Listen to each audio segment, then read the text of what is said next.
Hey, Pack Leaders is here with friends, protecting family, protecting the pack. I was going to do this video about a big RV versus little RV.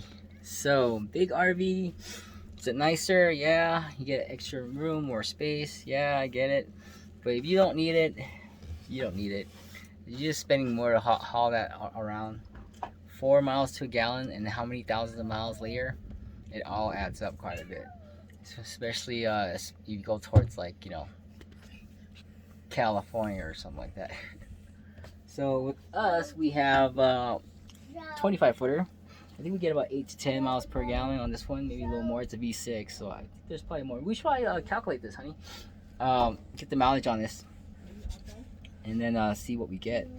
Now you can get one for 18 miles per gallon. That's even better. All right, so just know that if you're gonna be traveling, that's gonna be your biggest factor because you're gonna be traveling. All right, so if you're gonna be going a lot of places, you need to get that miles per gallon as high up as possible, and then everything else is kind of, you know, secondary.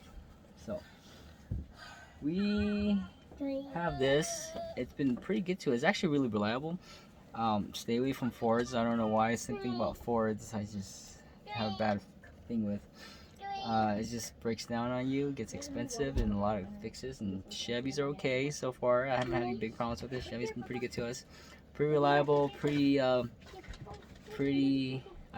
I can trust it for our road trips. I would take this little small guy over a Ford, even though the Ford was a 34 footer. It was nice and big, but it just didn't last.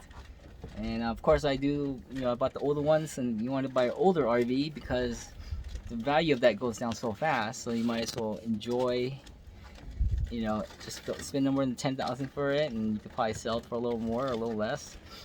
And you know, and everything you need is on YouTube. You know, biggest thing you'll probably see is, like, you know, a lot of the generators don't work, and a lot of the older generators, because of the computer system, whatever, you need to go to Flight Systems and get your, you know, new voltage regulator, a new governor, being a new circuit board, which is, you know, a couple $100 here and there. I think within, you know, $1,000 to $2,000, you probably get it up and running. Even that, even less than that. I think with the big RV I had, I think it only cost me no more than $500-600 to get it running. And when it was running good for now, but it just didn't last for long trips. It just kept stalling out on us. We were driving for about a good hour, and then the engine just cuts out on you. And you're like, "Ooh, what's going on?" Like, you know, no power steering, nothing.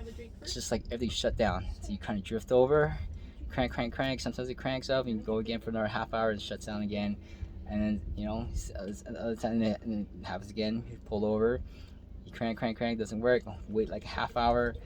Crank on, you know, try starting it, then it'll run, and you go for another hour and a half before it shuts down on you again. It was just horrible. So we thought it was alternator. Maybe there's something with the ignition shorting out. Maybe the ignition's not holding the on position, I guess, and it's just cutting it out. Because I'm kind of using the lawnmower analogy, because we had a lawnmower that did that. We would start it up. As soon as it starts up, it just wouldn't hold the start mode or the on mode, and it would just shut off on you. So I think it's losing that, maybe, or maybe there's an ignition coil that's getting hot, and then it just fails, or maybe the alternator is failing and shorting out. I don't know, one of those things.